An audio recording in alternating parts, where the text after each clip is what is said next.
कितना मजा आ रहा है। शक की सुई अभी भी उस बेचारे कौवे पर है और दावत मैं उड़ा रहा हूँ। ये रानो तो अब भी यही सोचेगी कि शायद कालू चुपके से वापस आकर चोरी कर रहा है। सुबह सुबह कालू कौवा के घर में मातम छाया हुआ था। उसकी पत्नी गोरी कौवी बीमार पड़ी थी और बेटा जग्गू भूख से बिलख रहा था। गोरी, तू चिंता मत कर, आज मैं कहीं न कहीं से अनाज का दाना ढूंढ लाऊंगा। जग्गू बेटा, रोना बंद करो। जी, संभल कर जाना, लोग पहले ही हमें मनहूस समझते हैं। तो ये रहे हमारी आज की वीडियो के प्यारे सब्सक्राइबर्स और फॉलोअर्स के नाम। अनुष्का, निशदेव, संगीता, विक्टोरिया, सोबिया इरम, शुमैला अहमद और जो नहीं चुने गए, चिंता मत करो, अगली बार तुम भी बन सकते हो जंगल के सुपरस्टार। दोस्तों, अगर आप भी चाहते हैं मैं आपका नाम अपनी कहानी में लूं, तो देर किस बात की, जल्दी से कमेंट करके अपना नाम हमें भेजें। पिताजी, पेट में चूहे दौड़ रहे हैं, जल्दी आना। नहीं मेरे बच्चे, आज तेरा बाप खाली हाथ नहीं आएगा। चाहे मुझे रानों के बगीचे में जाना पड़े या इंसानों की बस्ती में, मैं तेरे लिए पनीर या रोटी का टुकड़ा जरूर लाऊंगा। गोरी, जग्गू का ख्याल रखना। कालू जैसे ही दाने की तलाश में उड़ता है, उसे रानो चिड़िया के घर के बाहर पनीर का एक बड़ा टुकड़ा दिखता है। वाह, इतना बड़ा पनीर का टुकड़ा! अगर ये मुझे मिल जाए तो गोरी की बीमारी आधी तो इसे देखकर ही ठीक हो जाएगी और जग्गू का पेट भी भर जाएगा। कालू तेजी से नीचे की ओर गोता लगाता है कि तभी एक छोटा चोर चूहा चीकू झाड़ियों से निकलकर उसे झपट्टा मार ले जाता है। रानो चिड़िया जब अपने रसोई घर में जाती है तो देखती है कि उसकी कीमती रोटियां गायब है। वो चिल्लाते हुए बाहर आती है। सभी पक्षी इकट्ठे हो जाते हैं।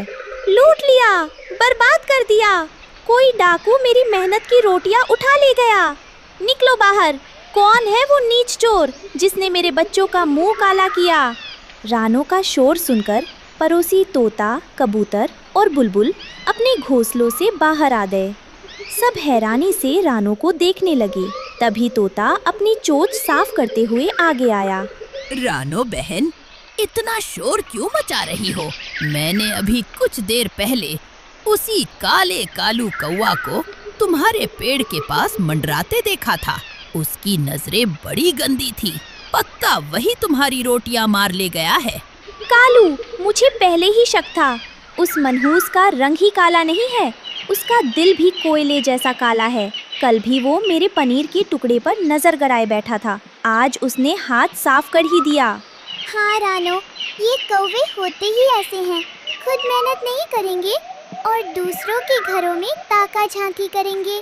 हमें उसे इस जंगल से निकाल देना चाहिए। तभी दूसरी तरफ से बेचारा कालू कौवा थक हार कर वापस आ रहा था। उसके चेहरे पर उदासी थी क्योंकि वो अपने बीमार परिवार के लिए कुछ भी नहीं ला पाया था। उसे पता भी नहीं था कि यहाँ उसके खिलाफ पंचायत बैठ चुकी है। जैसे ही वो पेड़ के पास पहुँचा, सब उसे नफरत भरी नजरों से देखने लगे। अरे, आप सब यहाँ क्यों जमा हैं? रानो बहन, आप इतनी परेशान क्यों दिख रही हैं? क्या हुआ? जबान बंद रख चोर, मेरी रोटियां कहाँ हैं? अभी के अभी वापस कर, वरना अच्छा नहीं होगा। रोटियाँ? कैसी रोटियाँ?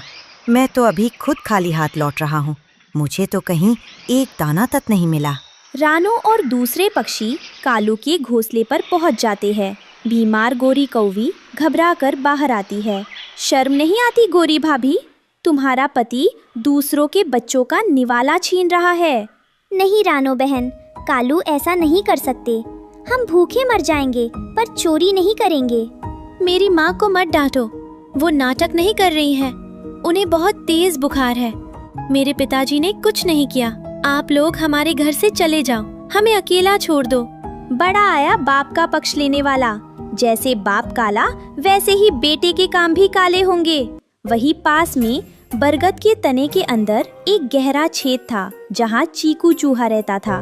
उसने मौके का फायदा उठाकर रानो का चुराया हुआ हार दबे पांव निकाला और चुपके से कालू के घोंसले की छत की ओर धकेल दिया। अरे, ये तो मेरा मोतियों का हार है। तुम कह रही थी कि तुम चोर नहीं हो, तो मेरा कीमती हार तुम्हारे घोंसले की छत पर क्या कर रहा है? अब बोलो गोरी, रोटी तो खाई जा सकती है, पर क्या तुम अब मोती भी खाने लगे थे? गोरी और जग्गू उस चमकते हार को देखकर पत्थर बन गए। ये नामुमकिन है। रानो बहन, खुदा गवाह है, मैंने अपनी जिंदगी में कभी इस हार को हाथ तक नहीं लगाया। ये चमक हमारे घर की नहीं है, ये किसी की साजिश है। कालू वापस आता है और देखता है कि पूरा मोहल्ला उसके खिलाफ खड़ा है। वो अपनी बेगुनाही साबित करने की कोशिश करता है। रानो, मैंने कुछ नहीं लिया, मैं तो खुद खाली हाथ आया हूँ। तो ये मेरा हार तुम्हारे घर की छत पर क्या कर रहा है? ये यहाँ कैसे आया? मुझे नहीं पता, बस यही कि मेरा रंग काला है। हमें ये पेड़ छोड़ देना चाहिए कालू, यहाँ कोई हमें सम्मान नहीं देगा। पिताजी, पेट में बहुत दर्द हो रहा है, क्या आज भी आप कुछ नहीं लाए? मुझे बहुत नींद आ रही है। नहीं बेटा, अपनी आंखें बंद मत कर। देख, मैं अभी कहीं से कुछ ढूंढ कर लाता हूँ, तू बस हिम्मत मत हारना। तभी अंधेरे का फायदा उठाकर चीकू चूहा चुपके से कालू के घोंसले के करीब आता है। वो अपने साथ रानो के घर चुराया हुई कटोरी लाकर छुपा दी। अगली सुबह रानो के घर से उसकी सोने की कटोरी गायब हो जाती है। रानो फिर से शोर मचाती है। तोता भी साथ था। आज तो हद हो गई। कालू, मेरी कटोरी वापस कर दो, वरना मैं राजा शेर से शिकायत करूंगी। रानो, मैं पूरी रात अपने बीमार बेटे के पास था। रानो बहन, थकवान के लिए चुप हो जाओ। मैं पूरी रात अपने बीमार बेटे के पास बैठा था, उसे होश तक नहीं आ रहा था। मैं अपनी जगह से हिला तक नहीं, फिर मैं चोरी कैसे कर सकता हूँ? झूठ, सफेद झूठ। तुम्हारी बातों पर अब कोई यकीन नहीं करेगा कालू। जब भी कोई चीज खोती है, तुम वहीं आसपास होते हो। तभी तोता कालू के पैर के निशान मिट्टी में देखता है। अरे ये देखो, सब यहाँ आओ और अपनी आँखों से देखो। दूध का दूध और पानी का पानी हो गया। शाम को पेड़ के नीचे पंचायत बैठती है। उल्लू दादा न्याय करने आते हैं। कालू कटघरे में है। कालू, रानो के घर के बाहर तुम्हारे पैरों के निशान मिले हैं। तुम्हारे घोंसले से चोरी का सामान मिला है। कानून सबूत मांगता है और सारे सबूत चीख चीख कर कह रहे हैं कि तुम गुनहगार हो। क्या तुम्हें अपनी सफाई में कुछ कहना है? दादा, मैं निर्दोष हूँ। मुझे नहीं पता वो निशान कैसे बने और वो सामान वहाँ कैसे पहुँचा। मैं बस इतना जानता हूँ कि मैं चोर नहीं हूँ। सबूतों को झुठलाया नहीं जा सकता। पंचायत का फैसला है कि कालू को सपरिवार आज सूर्यास्त से पहले ये जंगल छोड़ना होगा। नहीं दादा, ऐसा अनर्थ मत कीजिए। हम इस हालत में कहाँ जाएंगे? न्याय कीजिए दादा, दया कीजिए। दादाजी, मेरे पिताजी चोर नहीं हैं। मैं चोर का बेटा नहीं हूँ। कालू, सबूत तुम्हारे खिलाफ हैं। तुम्हें ये जंगल छोड़ना होगा। तभी आग की लपटें रानो के घोंसले को निगलने लगी थी। रानो के नन्हे बच्चे अंदर फंसे चीख रहे थे, लेकिन आग इतनी भयंकर थी कि तोता, मैना और बाकी पक्षी डर के मारे पीछे हट गए। बचाओ, कोई मेरे बच्चों को बचाओ। मेरा घर जलकर राख हो रहा है। मेरे बच्चे मर जाएंगे। क्या कोई नहीं है जो उन्हें बचा सके? सब पक्षी डर के मारे पीछे हट जाते हैं, लेकिन कालू अपनी जान की परवाह किए बिना आग में कूद जाता है। मैं अपने ऊपर लगे कलंक को मिटाऊं या ना मिटाऊं, बच्चों को जरूर बचाऊंगा। मेरे बच्चे, कोई बचाओ। कालू, संभल कर, कहीं कुछ अनर्थ ना हो जाए। कालू के शरीर से धुआं निकल रहा था, पर लोगों के ताने बंद नहीं हुए। सब उसे फिर से शक की नजर से देख रहे थे। कालू, तुमने मेरे बच्चों को बचाया, उसका शुक्रिया। हैरानी की बात थी कि कालू के जलते हुए पंख देखकर किसी का दिल नहीं पसीजा। अब और क्या सबूत चाहिए उल्लू दादा? रानो के बच्चों को बचाना तो बस एक नाटक था, ताकि कोई इस पर शक न करे। देखो रानो बहन, मेरा यकीन करो। बड़ी सफाई से झूठ बोलता है, इसकी नीयत में ही खोट है। पंचायत का फैसला और रानो के कड़वे बोल सुनने के बाद कालू का स्वाभिमान पूरी तरह टूट गया। उसने अपनी बीमार पत्नी गोरी और डरे हुए बेटे जग्गू को साथ लिया। वो चुपचाप उड़ान भरने लगा। रानो बहन, आज तुमने सिर्फ मेरा घर नहीं उजाड़ा बल्कि एक भरोसे को कत्ल किया है। याद रखना, जब शक की आंधी चलती है तो बेगुनाह सबसे पहले जलते हैं। चलो कालू, जहाँ काले रंग को ही पाप समझा जाए वहाँ रोशनी की उम्मीद बेकार है। कालू को गए 2 दिन बीत चुके थे। रानो को लगा कि अब चोरी बंद हो जाएगी, पर हकीकत कुछ और ही थी। अंधेरी रात में चीकू चूहा अपनी खो से बाहर निकला। बेवकूफ पक्षी, कालू को भगा दिया। अब मेरा रास्ता साफ है। अब ना तो कोई रक्षक है और ना ही मुझ पर शक करने वाला। ये रानो तो अब भी यही सोचेगी कि शायद कालू चुपके से वापस आकर चोरी कर रहा है। अगली रात हुई तो चीकू के हौसले और बढ़ गए। इस बार उसने कबूतर के घर को निशाना बनाया। कबूतर ने बड़े जतन से अनाज के दाने जमा किए थे। चूहा दबे पाव गया और अनाज की पूरी पोटली खींचकर अपनी खो की तरफ ले जाने लगा। कितना मजा आ रहा है। शक की सुई अभी भी उस बेचारे कौवे पर है और दावत मैं उड़ा रहा हूँ। इन पक्षियों की अक्ल पर पत्थर पड़े हैं, जो दुश्मन को दोस्त और दोस्त को दुश्मन मान बैठे। अगली सुबह जब तोता और कबूतर जगे तो उनके होश उड़ गए। बरगद के पेड़ पर फिर से हंगामा शुरू हो गया। रानो, तोता, कबूतर और बुलबुल सब इकट्ठा हुए। अरे, मेरे अखरोट गायब है। कालू के जाने के बाद भी चोरी? ये कैसे मुमकिन है?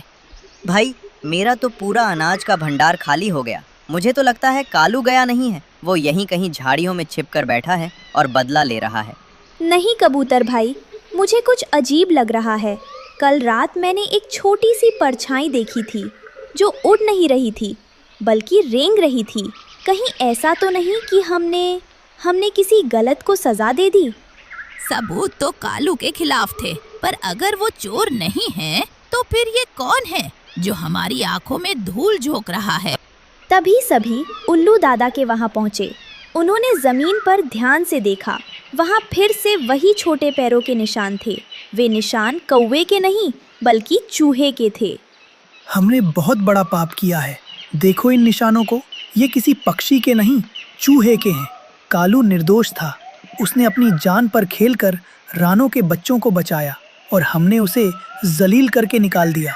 हाय, मैं कितनी अंधी थी। तोता भाई, कबूतर भाई, जल्दी जाओ, उसे ढूंढ कर लाओ, वरना मेरा मन कभी शांत नहीं होगा। तोता और कबूतर बिना वक्त गवाए तेजी से पंख फड़फड़ाते हुए जंगल के उस दिशा में उड़ चले जहां कालू का परिवार गया था। कबूतर भाई, अगर हम आज कालू भाई को नहीं ढूंढ पाए तो रानो बहन खुद को कभी माफ नहीं कर पाएगी। और सच कहूँ तो मेरी रातों की नींद भी उड़ गई है। हमने उस बेगुनाह को बहुत सताया। सही कह रहे हो तोता भाई। मुझे तो जग्गू की वो रोती हुई आंखें याद आ रही हैं। वो चीख चीख कर कह रहा था कि उसके पिताजी चोर नहीं हैं, पर हमने उसकी एक न सुनी। देखो, आगे से रास्ता 2 हिस्सों में बट रहा है, एक सूखी पहाड़ी की तरफ और दूसरा घने नाले की तरफ। एक काम करते हैं, तुम इस दाई ओर वाली सूखी पहाड़ी की तरफ जाओ, तो वे अक्सर वहां ऊंचे पेड़ों पर रात बिताते हैं। मैं बाईं ओर नाले के पास वाले बरगदों को देखता हूँ। अगर कालू भाई मिले तो जोर से आवाज लगाना। ठीक है, लेकिन याद रखना तोता भाई, कालू भाई बहुत स्वाभिमानी है। अगर वो मिलने से मना कर दें तो उनके पैरों में गिर जाना, पर उन्हें साथ लिए बिना वापस मत मुड़ना। हमारा जंगल उनके बिना वीरान है। तुम चिंता मत करो, मैं अपनी जान लगा दूंगा उन्हें मनाने में। चलो, अब देर मत करो, अंधेरा होने से पहले हमें उन्हें ढूंढना ही होगा। कई घंटों की उड़ान के बाद उन्होंने कालू को एक सूखे पेड़ पर बैठा देखा। तोता और कबूतर सीधे उसके पैरों में गिर गए। कालू भाई, रुकिए! तोता भाई, अब क्या रह गया है? क्या रानो का कोई और हार खो गया है, या फिर इस सूखे पेड़ पर बैठने का कर भी अब हमें चुकाना होगा? कालू भाई, हमें माफ कर दो। हमें सब समझ आ गया। असली चोर वो चूहा है। हमने उसे पकड़ लिया है। कृपया वापस चलो, रानो बहन तुम्हारा इंतजार कर रही हैं। तोता भाई, जब हमें आपकी ज़रूरत थी तब आपने हमें मनहूस कहा। जब कालू बरगद के पेड़ पर लौटा तो पक्षियों ने उसका स्वागत फूलों से किया। कालू भाई, मैंने आपका घर तोड़ा था, पर देखिए हम सब ने मिलकर आपके लिए ये नया और पहले से भी सुंदर घर बनाया है। मुझे माफ़ कर दीजिए। आज इस जंगल ने एक बड़ा सबक सीखा है। किसी के रंग से उसकी नीयत नहीं मापी जा सकती। कालू इस जंगल का सबसे साहसी पक्षी है। उसी रात पूरा जंगल एक साथ बैठा। चीकू चूहे को जंगल की सीमाओं से बाहर निकाल दिया गया था। माँ देखो, आज रात चांद भी कितना सफ़ेद चमक रहा है, बिल्कुल पिताजी के दिल की